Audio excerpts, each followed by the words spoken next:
এটি শেখ হাসিনার বাংলাদেশ আর নাই। করে আওয়ামী লীগ সহ আন্তর্জাতিক অনেক বড় বড় মাফিয়া গ্যাং বা আন্তর্জাতিক অনেক চক্র সক্রিয়ভাবে জড়িয়ে রয়েছে, যাদেরকে অর্থনৈতিকভাবে বুদ্ধি পরামর্শ দিয়ে নানান ধরনের থিম এবং আইডিয়া ন্যারেটিভ তৈরি করে বাংলাদেশকে তারা নানান সময় বিভিন্ন ধরনের হত্যাযজ্ঞ, বিভিন্ন ধরনের গুম খুন, মাছ কিলিং চালিয়েছিল। আপনারা জানেন গত কয়েকদিন যাবৎ বাংলাদেশে সেই শাহবাগীরা আবার জেগে উঠেছে। আমরা বলবো, আপনারা যদি মনে করেন এটি আওয়ামী লীগ শেখ হাসিনার বাংলাদেশ, তবে ভুল করবেন। এটি শেখ হাসিনার বাংলাদেশ আর নাই।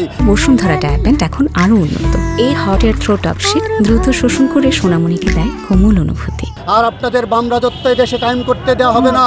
আপনারা চাইলেই আর কোনো ন্যারেটিভ এদেশের মানুষকে খাওয়াতে পারবেন না।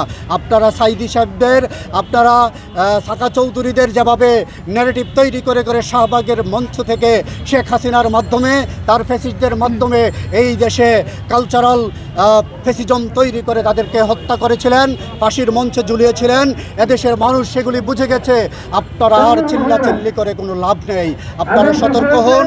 আপনাদের খুব শীঘ্রই অন্তর্বর্তী সরকারের আমলেই আমরা বিচারের কাঠগড়ায় দাঁড় করাবো ইনশাআল্লাহ।